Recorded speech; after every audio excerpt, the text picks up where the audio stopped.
After struggling with my health for years and trying countless diet trends, I discovered that not all nutritional approaches are created equal. Join me as I reveal the science-backed facts about today's most popular diets, what actually worked for me, and the surprising truths that changed my relationship with food forever.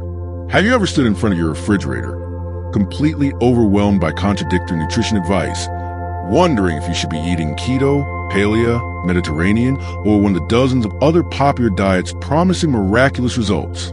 I certainly have. For years, I bounced between diet trend, desperate to find the perfect eating plan that would deliver on all its promises. What I discovered along the way changed everything I thought I knew about nutrition. My journey began 5 years ago when my doctor delivered some concerning news about my cholesterol levels and blood pressure. "You need to make some lifestyle changes," she said, her expression serious. Those words triggered a frantic dive into the world of diets and nutrition, a confusing landscape filled with bold claims, passionate advocates, and contradictory research. Today, I'm sharing what I've learned about the most popular diets, backed by scientific evidence and my personal experiences, to help you navigate this complex terrain. The ketogenic diet, fat as fuel. My first venture was into the ketogenic diet, a high-fat, very low-carbohydrate approach that promised rapid weight loss and improved mental clarity. The science behind keto is fascinating. By drastically reducing carbohydrates, typically to under 50 g daily, your body enters a metabolic state called ketosis, where it burns fat for fuel instead of glucose. Within the first week, I experienced what keto enthusiasts call the keto flu: headaches, fatigue, and irritability as my body adjusted to its new fuel source. But after that initial adjustment, something remarkable happened. My energy level stabilized, my hunger decreased dramatically, and the weight started coming off. What research confirms about keto is impressive for specific situations. Studies show it can be effective for short-term weight loss and may help control blood sugar for people with type 2 diabetes. A 2020 review in the Journal of Clinical Lipidology found that keto diets can significantly reduce triglycerides and increase HDL good cholesterol. But here's what many keto advocates don't emphasize.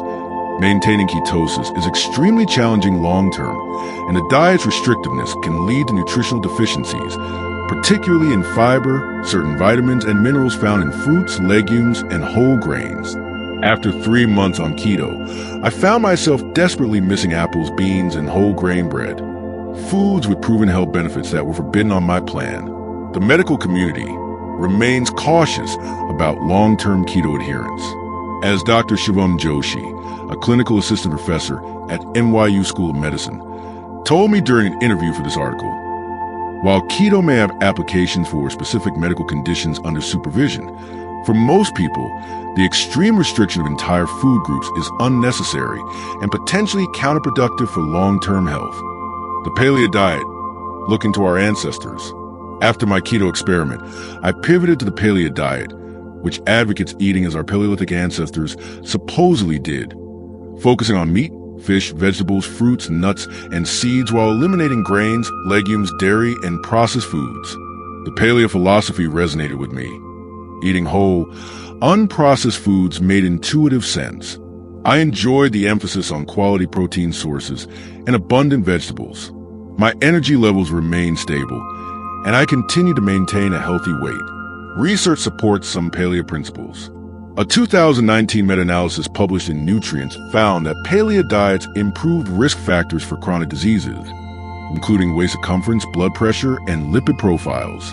The elimination of ultra-processed foods alone provides significant health benefits. However, the archaeological evidence doesn't fully support paleo's rigid framework. Our ancestors' diets varied dramatically depending on geography and season.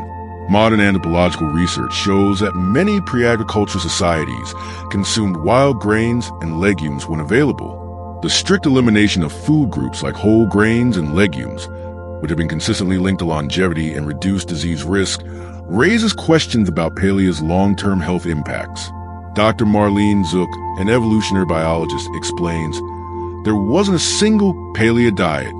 Human ancestors ate diverse diets adapted to their environments, and our bodies have continued to evolve since the Paleolithic era, including adaptations to digest starchy foods.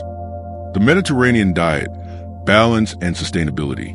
My third major dietary exploration took me to the Mediterranean approach, a pattern of eating based on traditional cuisines of Greece, Italy, and other countries bordering the Mediterranean Sea.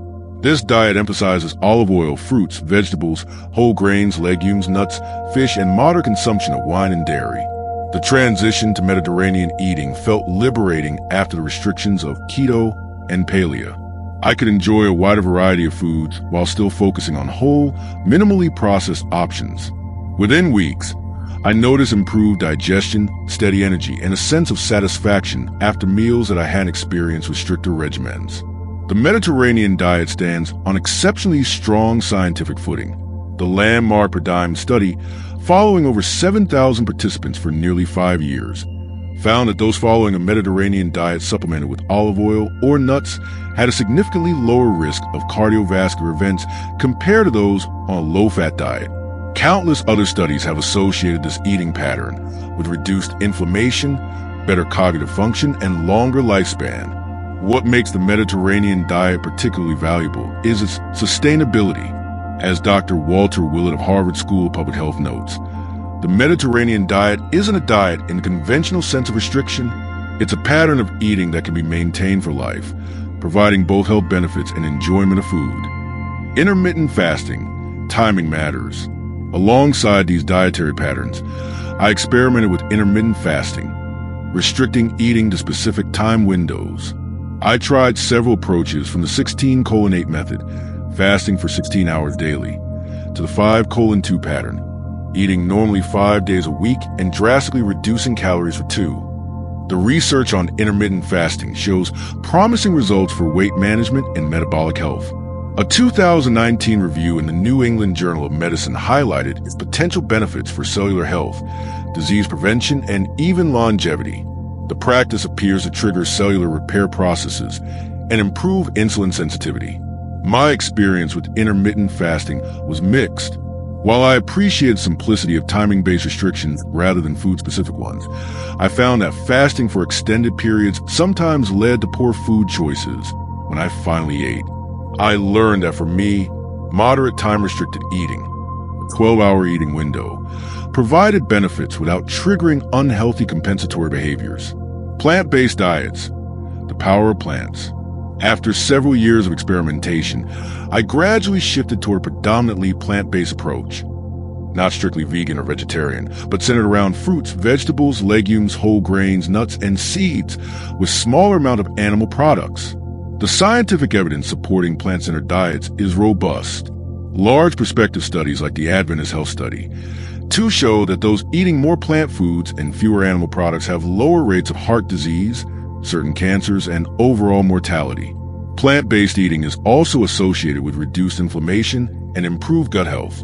My transition to plant-forward eating coincided with notable improvements in my digestion, energy levels, and even my skin's appearance. My previously concerning cholesterol numbers normalized, and my doctor was impressed with my progress. The common threads of successful diets. Through my journey of dietary exploration, I've identified several common elements across successful eating patterns. Emphasis on whole, minimally processed foods. Abundant intake of vegetables and fruits. Moderate consumption of added sugars and refined carbohydrates. Attention to diet quality rather than just macronutrient ratios. Sustainability and enjoyment of food. Dr. David Katz, founding director, Yale University's Prevention Research Center, summarizes this elegantly. The best diet is a theme, an emphasis on vegetables, fruits, whole grains, beans, lentils, nuts, seeds, and plain water for thirst that can be brought to life in many ways and can be customized to your preferences. Beyond the diet, lifestyle factors. As important as my dietary discoveries were, I found that nutrition never exists in isolation. My health improved most dramatically when I combined thoughtful eating with regular physical activity, stress management, adequate sleep, and social connection. Research consistently shows that these lifestyle factors work synergistically to promote health and prevent disease. The personalization principle. Perhaps the most important lesson from my journey is that nutrition is highly individual. While research can identify general principles, how they apply to your unique body preferences and circumstances require self-experimentation and attention to your body signals. Factors like genetics, gut microbiome composition, activity level, age, and health status all influence how your body responds to different foods. This explains why some people thrive on higher fat diets, while others do better with more carbohydrates. Finding your nutritional path.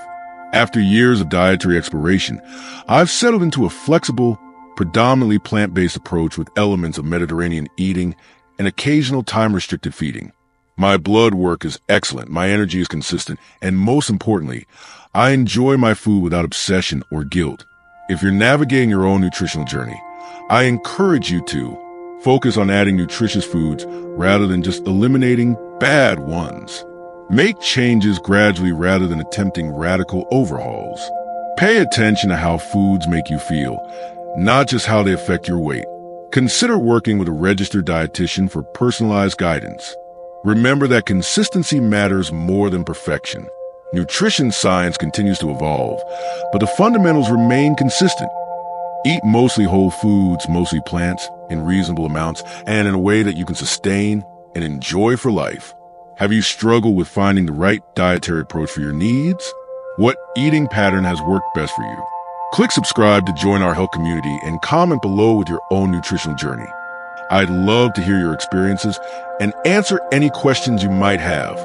Remember, health is a lifelong journey, not a destination.